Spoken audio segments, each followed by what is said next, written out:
আজকে বাবুর প্রথম রোজা, বেশি করে ফ্রুটস আনবে কিন্তু। ওকে রাখি। কষ্ট হচ্ছে বাবা? না না মানে আমি কি বুঝি না? মুখটা শুকিয়ে এতটুকু হয়ে গেছে। আজ কি খাবে বলো? পিজা খাবে? এই রিক্সা রাখেন রাখেন। বিফ হালিম একটা, ফিশ কাবাব চারটা। আচ্ছা এখান থেকে লেগ রোস্ট চারটা দিবেন।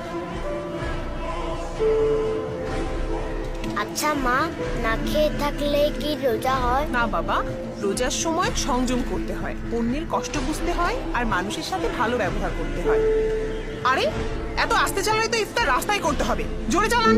মা সারাদিন তো দাঁড়াই খাই রিক্সা চালাচ্ছি তো শরীরে বল পাই না।